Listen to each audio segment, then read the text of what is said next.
வணக்கம் மக்களே. நம்ம அன்றாட அரசியல் தான் பார்த்துக்கிட்டு இருக்கோம். அந்த விதத்துல இன்னைக்கு நம்ம தமிழ்நாட்டுல ரெண்டு முக்கியமான அதிர்ச்சிகரமான சம்பவம் நடந்திருக்கு. ஒண்ணுது அரசியல் நிகழ்வு, இன்னொன்னு அரசியலையே புரட்டி போட்ட ஒரு நிகழ்வு அப்படின்னு சொல்லலாம். இந்த ரெண்டு சம்பவம் தான்.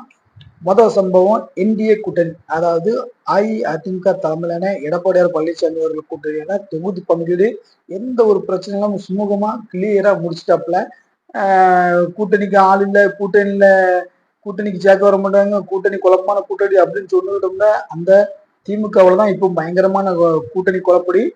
ஆனா சைலண்டா சஸ்பென்ஸா சூப்பரா அதிகமான ஒரு பிரெயினை யூஸ் பண்ணி எடப்பாடி பழனிசாமி அவர்கள் இந்த இந்திய கூட்டணி தொகுதி பங்கீடு நடத்தி அதை உடன்படிக்கையும் கையெழுத்து எழுதி வாங்கிட்டாரு. அதோட அறிவிப்பையும் வெளியிட்டுட்டாரு. அதுல யார் யாருக்கு எத்தனை எத்தனை தொகுதிகள், யார் யாருக்கு எத்தனை தொகுதிகள் ஒதுக்கப்பட்டிருக்குது அப்படிங்கிறத விரிவாகவும் விரைவாகவும் பார்த்துருவோம். அடுத்து நான் சொன்ன அந்த அரசியலையே புரட்டிப்பட்ட ஒரு சம்பவம் வந்து சாத்தாங்குளம் அந்த தந்தை மகன் கொலை வழக்கு, அதோட தீர்ப்பு இன்னைக்கு வெளியே வந்திருக்கு. தீர்ப்பு நல்ல பயங்கரமா வாசித்திருக்காப்புல. பயங்கரமா இது ஒரு கொலை அப்படின்னா தீர்ப்பு வந்திருக்கு. அந்த அந்த தீர்ப்போட சாராம்சங்கள் என்னென்ன சொல்லிருக்காங்க, எப்படிலாம் காயப்படப்பட்டது, எப்படி அது மர்டர் ஆவதற்கான காரணங்கள்ல தீர்ப்பு எப்படி வாசித்திருக்காப்புல. நீதிபதி முத்துக்குமாரன் அவர் தான் நீதிபதி, அவர் தான் தீர்ப்பு வாசித்தாப்புல. அந்த தீர்ப்பையும் நம்ம விரைவாகவும் விவரமாகவும் பார்த்துருவோம். நம்ம சேனல்ல இப்பதான் நீங்க புதுசு அப்படின்னா கண்டிப்பா நமக்கு சப்ஸ்கிரைப் பண்ணுங்க, நமக்கு ஆதரவு கொடுங்க. அப்படின்னா நமக்கு ஒரு உற்சாகம் இருக்கும். சரி, முதல்ல என்டிஏ கூட்டணியில பாஜக, அப்புறம் நம்மளுடைய அமமுக, அப்புறம் தலைவர் வந்து அதிமுக, அதுக்கப்புறம் அன்புமணியோட கட்சி, இந்த கட்சிகள்லாம் சேர்ந்து கூட்டணியில ஈடுபட்டு இருந்தாப்புல. இன்னைக்கு சஸ்பென்ஸா சைலன்ஸா 2 நாளா டெல்லிக்கு போனாங்க, பேசினாங்க, முடிச்சாங்க. பக்காவா சூப்பரா அழகா எந்த ஒரு பிரச்சனையும் இல்லாம, எந்த ஒரு விரிசனும் இல்லாம, யாருக்கும் மன வருத்தம் இல்லாம சூப்பரா தொகுதி பங்கிட முடிச்சிட்டாங்க. இது ஒரு நல்ல ஒரு மூவாக தான் தெரியுது. அது யாருக்குன்னா எடப்பாடி பழனிசாமிக்கு ஒரு பயங்கரமான ஒரு மூவ். மொத்தத்துல போன திருப்பு 20 தொகுதி தான் கொடுத்துருந்தாப்புல பாஜகவுக்கு, இப்போ 7 தொகுதியில் எக்ஸ்ட்ரா கொடுத்துருக்காப்புல. நிறைய எதிர்பார்ப்பாங்க பாஜக தான் நிறைய மிரட்டி எடப்பாடி பழனிசாமி கிட்ட இருந்து நிறைய தொகுதியில் வாங்குவோம், 50-60 தொகுதியில வாங்கிடும் அப்படின்ட்டு வியூகங்கள் ஊடகங்கள்லாம் பல விதமான புரளிகள் அப்படிலாம் எதிர்கட்சி தரப்பு இருக்கும்.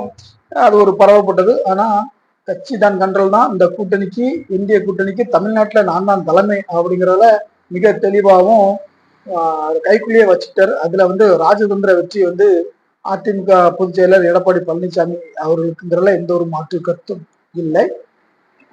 அதிமுகவோட தலைமையகத்துல இன்னைக்கு தொகுதி பங்குடி சுமூகமா முடிஞ்சது. அதுல வந்து செய்தியாளர் சந்திப்புல சொன்னாங்க.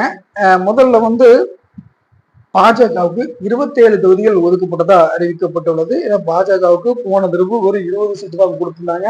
அதுல எத்தனை எம்எல்ஏ வந்தாங்கன்னு உங்களுக்கு தெரியும். ஒரு 3-4 எம்எல்ஏ தான் வெற்றி பெற்றாங்க. இந்த திருப்பு கூடுதலா ஒரு நேஷனல் கட்சி அப்படிங்கிறதுனால ஒரு 7 இடம் எக்ஸ்ட்ரா கொடுத்துருக்காப்புல. பாட்டாளி மக்கள் கட்சி, அதாவது அன்புமணி ராமதாஸ் தலைமையில பாட்டாளி மக்கள் கட்சிக்கு 18 இடங்கள் ஒதுக்கப்பட்டிருக்குது. அமமுகவுக்கு 11 தொகுதிகளும், ஜான் பாண்டியன் அவர்களுடைய கட்சிக்கு 2 தொகுதிகளும் ஒதுக்கப்பட்டது. ஐஜேகே கட்சிக்கு 2 தொகுதிகள் ஒதுக்கப்பட்டிருக்கிறது. ஏசி சண்முகம் அவர்களுக்கு 2 தொகுதிகள் ஒதுக்கப்பட்டிருக்கிறது. தமாகவோட தமிழ் மாநில காங்கிரஸ் அவருக்கு வந்து 5 சீட்டு கேட்டிருந்தாரு, இப்போ 3 ஒதுக்கியிருக்காங்க. அது மட்டும் கொஞ்சம் சின்ன குழப்பத்தில் இருக்கு. அது இன்னைக்கு நைட்டு இரவுக்குள்ள அதை நாங்க முடிச்சிருவோம் அப்படின்ட்டு தீர்ப்பு கிட்டத்தட்ட இன்னைக்கு இரவே எல்லாத்தையும் முடிச்சிருவோம் அப்படின்ட்டு தெரிவிச்சிருக்காங்களோ. இதுதான் முதல்ல நடந்த ஒரு முக்கியமான சம்பவம். சத்தம் இல்லாம, வெற்றி இல்லாம, குத்து இல்லாம, கொலை இல்லாம ஒரு சூப்பரா முடிச்சிட்டாப்புல. இங்க பாத்தீங்கன்னா சிபிஎம் உருகர்ல, சிபிஐ உருகர்ல, நம்ம ஐயா தொல் திருமாவளவன் வர அழுது புலம்பி பயங்கரமா அலைஞ்சிட்டு இருக்காப்புல. அவரு ஒரு கருல ஒரே சண்டையும் குண்டையும் குடுமி சண்டையும் இடியாப்பு சிக்கலுமா திமுக கூட்டணியில இருந்திருந்த அந்த சமயத்துல சிம்பிளா அப்படி லேட்டா வந்தாலும் லேட்டஸ்டா வரும் அப்படிங்கிற மாதிரி கிளியரா முடிச்சிட்டாப்புல எடப்பாடி பழனிசாமி அவர்கள். அடுத்ததாக தமிழகத்தை குளிப்பிய சம்பவம், ஒரு அரசியல் மாற்றத்தை ஏற்படுத்திய சம்பவம் அப்படின்னு சொல்லலாம். அதிமுக ஆட்சி காலத்துல இது கரும்புள்ளியா பார்க்கப்பட்ட ஒரு சம்பவம். ஆனா இதுல உண்மை என்ன அப்படிங்கிறத நம்ம புரிஞ்சுக்கணும்.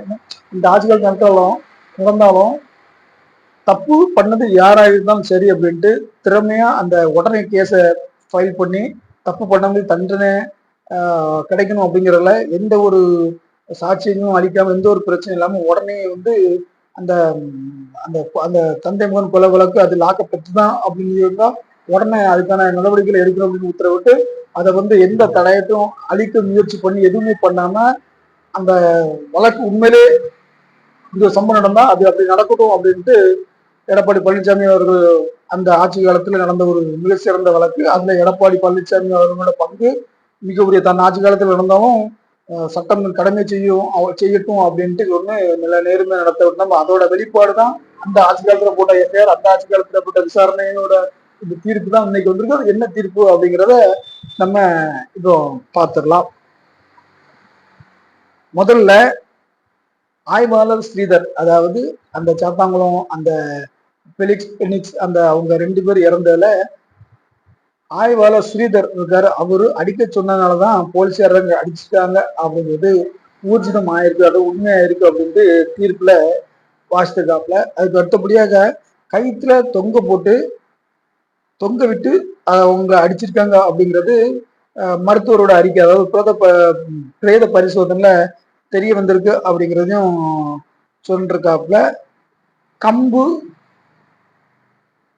கம்பி போன்ற ஆயுதங்களால தாக்கப்பட்டது அதுல நிரூபணம் ஆயிருக்கு அப்படின்ட்டு மருத்துவர்களோட அந்த பிரேத பரிசோதனை அறிக்கையிலையும் தெரிஞ்சிருக்கு அப்படிங்கிறத தெரியப்படுத்துறாங்க தீர்ப்புல. ஆயுதங்கள் தாக்கியனாலதான் தந்தை மகனும் இறந்திருக்காங்க அப்படிங்கிறதும் தீர்ப்புல கூறப்படுது. தொற்று நோய் இருந்திருக்கு, அதாவது அந்த தந்தையார் அவருக்கு வந்து இருதய தொற்று நோயும் நுரையீரல் தொற்று நோய் இருந்திருக்கு. ஆனா அந்த நோயின் காரணமாக அவருங்க வந்து இறக்கப்படவில்லை, அது தெளிவாக தெரிகிறது அப்படின்னு தீர்ப்புல சொல்றாப்ல. அதே மாதிரி சிபிஐ தாக்கல் செஞ்ச குற்றப்பத்திரிகை, அதாவது சிபிஐ கேஸை சிபிஐ விசாரிச்சு அதாவது குற்றப்பத்திரிகை தாக்கல் கிட்டத்தட்ட அது 100% உண்மை அப்படிங்கிறனால வருது. அதே தீர்ப்பாதான் அந்த மாதிரிதான் வாசித்துட்டு வர்றதாக சொல்லப்படுது. நீதிபதி அவர்கள், மரியாதைக்குரிய நீதிபதி அவர்கள் அப்படிதான் கொண்டு வருவார். அதே மாதிரி டேபிள் மேல படுக்க வச்சு அவர்களை தாக்குறதுக்கான முகாந்திரங்கள் இதுல நிறைய இருந்திருக்கு அப்படின்னும் சொல்றாங்க. இதுல வந்து இந்த சம்பவத்தில் நடைபெற்ற 9 பேருமே குற்றவாளிகள் தான். இந்த சம்பவத்துல சாத்தான்குளம் சம்பவத்துல ஈடுபட்ட 9 காவலர்களும் குற்றவாளிகள் தான் அப்படின்ட்டு இதுல தீர்ப்பை வழங்கியிருக்காப்புல.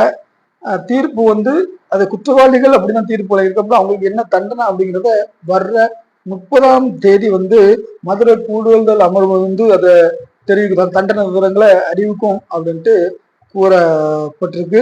இரவு முழுதும் வந்து அடிச்சிருக்காங்க, அதாவது இரவு முழுதும் 10 நிமிஷம் கேப் போட்டு அடிச்சிருக்காங்க அப்படிங்கிறது நீதிபதி அவர்களின் தீர்ப்புல வெளிவருது.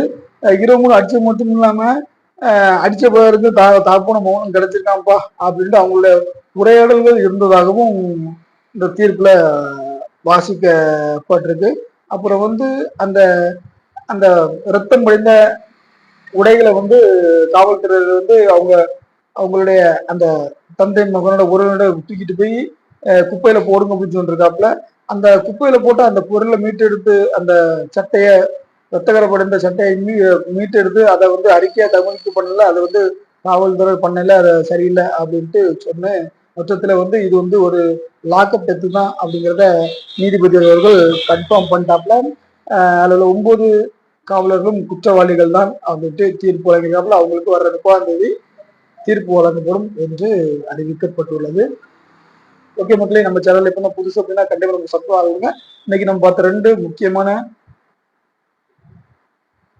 முக்கியமான ஒண்ணு அதிர்ச்சிக்கு உண்டாக்கிய ஒரு சம்பவம், இன்னொன்னு அசால்ட்டா அடிச்ச சம்பவம். இந்த 2 சம்பவம் இன்னைக்கு நம்ம பார்த்தோம். மீண்டும் தமிழகத்தில் நாளைக்கு நடக்கிற அந்த சம்பவத்தை வச்சு நம்ம உங்களுக்கு ஒரு காணொலியா நம்ம பதிவேற்ற பண்றோம். நம்ம சேனல்ல இப்பதான் புதுசு அப்படின்னா சப்ஸ்கிரைப் பண்ணுங்க, ஆதரவு கொடுங்க. அதான் நமக்கு ஒரு பலவாகவும் ஒரு உந்துகோலாகவும் இருக்கும். நன்றி, வணக்கம்.